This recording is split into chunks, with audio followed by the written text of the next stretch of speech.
কাউকে ভালোবেসে থাকলে চ্যানেলটি অবশ্যই সাবস্ক্রাইব করবে। I love you. মার খাবি কিন্তু। কেন, আমাকে একটু ভালোবাসলে কি হয়? তোকে বলেছি না আমরা শুধু ফ্রেন্ড, এর চেয়ে বেশি কিছু না। কিন্তু আমি যে তোকে অনেক বেশি ভালোবাসি।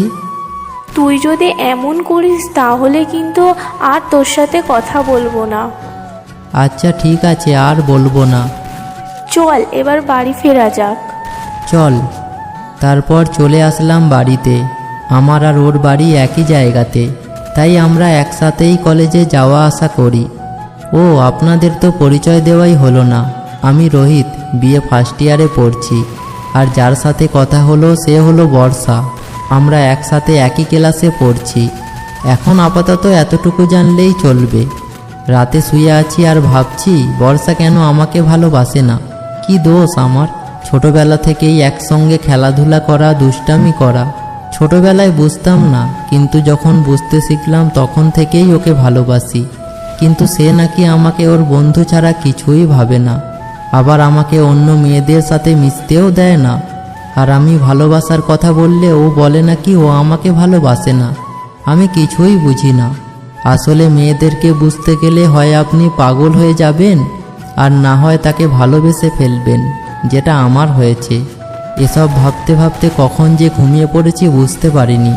সকালে ঘুম ভাঙলো মায়ের ডাকে। উঠে ফ্রেশ হয়ে ব্রেকফাস্ট করে কলেজ যাওয়ার জন্য বের হলাম। দেখলাম বর্ষা টোটোর জন্য দাঁড়িয়ে আছে। তাই বললাম, কিরে কলেজ যাবি না? শয়তান, তোর জন্যই এতক্ষণ দাঁড়িয়ে আছি আর তুই বলছিস কলেজে যাব কি না? তো এখানে না থেকে বাড়িতে গেলেই তো পারতিস। কার বাড়িতে? আরে আমাদের বাড়িতে। আরে না। আচ্ছা চল এবার। চল। তারপর কলেজে চলে আসলাম। ক্লাস এখনো শুরু হয়নি, তাই মাঠে বসে আছি। এমন সময় দেখলাম একটা মেয়ে গেট দিয়ে কলেজে আসছে। আমি তখন বর্ষাকে রাগানোর জন্য বললাম, ওই দেখ কত কিউট একটা মেয়ে। কই, কোথায়? আরে ওই দেখ, গেট দিয়ে কলেজে ঢুকছে। কি, ওইটা কিউট মেয়ে? ওটা তো দেখতে একদম পেতনি। হোক পেতনি, কিন্তু আমি ওর সঙ্গে প্রেম করব। আর একবার প্রেম করার কথা বললে তুই আমার কাছে খুব মার খাবি, আর আঙ্কেলকে গিয়ে সব বলে দেব। আমার সাথে এমন করতে পারলি?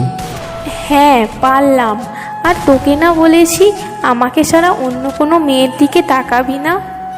কেন তাকাবো না? 1000 বার তাকাবো।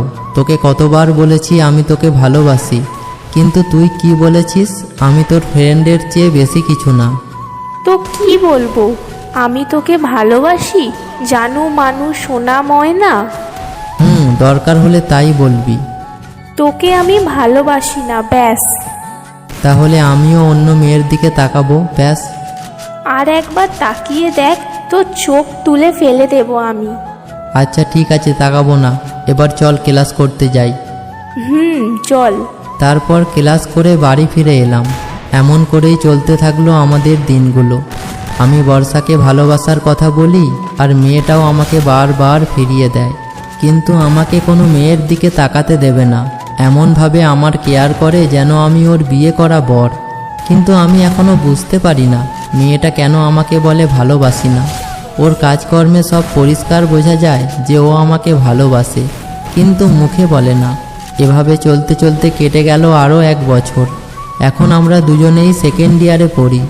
একদিন বিকেলে ছাদে বসে আছি, এমন সময় দেখলাম বর্ষা আসলো। কিরে, কি করছিস? দেখতেই তো পাচ্ছিস কি করছি। কিছুক্ষণ চুপ করে রইলাম। তারপর আমি আগে বললাম, কিরে কিছু বলবি নাকি?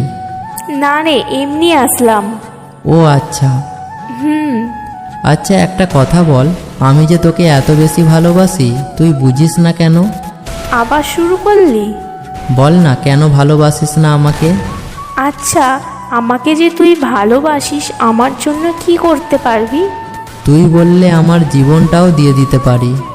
হয়েছে হয়েছে, সময় হলেই সব দেখা যাবে। দেখা যাবে। তারপর আরও কিছুক্ষণ কথা বলার পর চলে আসলাম দুজনে। চলতে থাকলো এভাবে বেশ কিছুদিন। একদিন কলেজে বসে আমরা আড্ডা দিচ্ছিলাম। আমরা বলতে আমি, বর্ষা আর রানা। এরাই আমার ফ্রেন্ড, আর তেমন কেউ নেই। আড্ডা দিতে দিতে হঠাৎ বর্ষা বলল, রোহিত, আমার কেন জানি শরীরটা খুব খারাপ লাগছে, বাড়ি যাব। কেন, হঠাৎ আবার কি হলো তোর? আমার খুব খারাপ লাগছে, প্লিজ বাড়ি চল তাড়াতাড়ি। আমি আর দেরি না করে বর্ষাকে নিয়ে বাড়ি ফিরে এলাম। তারপর ওকে ওর বাড়িতে রেখে আমি আমার বাড়িতে চলে এলাম। তারপর সন্ধ্যার দিকে ওর খোঁজখবর নিলাম। শুনলাম এখন নাকি ভালো আছে। রাতে খেয়ে ঘুমিয়ে পড়লাম। সকালবেলায় মায়ের ডাকে ঘুম ভাঙলো। ফ্রেশ হয়ে যখন ব্রেকফাস্ট করতে যাব, ঠিক সেই সময় মা বলল বর্ষাকে নাকি হাসপাতালে নিয়ে গেছে।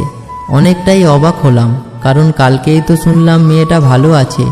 রাতের মধ্যেই আবার হঠাৎ করে কি হলো? তারপর আমি তাড়াতাড়ি করে হসপিটালে গেলাম। গিয়ে দেখি আঙ্কেল আন্টি সবাই আছে। আমি আন্টিকে জিজ্ঞাসা করলাম, আন্টি কি হয়েছে বর্ষার? আন্টি চুপ করে আছে। কি হলো আন্টি, কিছু বলুন, কি হয়েছে বর্ষার? এবার আন্টি কান্না করছে। আরে আন্টি কি হয়েছে, আপনি এভাবে কাঁদছেন কেন? ডাক্তার বলেছে বর্ষার কিডনি ড্যামেজ হয়ে গেছে। যদি সময় মতো কিডনি না পাওয়া যায় তাহলে আর আমার মেয়েটাকে বাঁচানো যাবে না। এবার আর আমি নিজেকেও কন্ট্রোল করতে পারলাম না। আমিও কেঁদে ফেলেছি। তবে নিজেকে একটু শক্ত করে বললাম, আপনি কোনো চিন্তা করবেন না, আমি দেখছি কি করা যায়। আমি যেখান থেকেই হোক কিডনি জোগাড় করে আনবো। তারপর বর্ষাকে বাইরে থেকে একটু দেখে বের হয়ে আসলাম হসপিটাল থেকে। রানাকে ফোন করে সব বললাম। তারপর দুজন মিলে কিডনি খুঁজতে বের হলাম, এক হাসপাতাল থেকে আর এক হাসপাতালে। এভাবে সারা দিন কেটে গেল, কিন্তু পোড়া কপাল, কিডনি কোথাও পেলাম না। হতাশ হয়ে যখন হাসপাতালে গেলাম, তখন আন্টি আমাকে দেখে দৌড়ে আমার কাছে এসে বলল, তুমি কি কিডনি পেয়েছো? ওনার কথা শুনে চুপ করে আছি। তখন আন্টি আবারও বলল, কি হলো, কিছু বলছো না?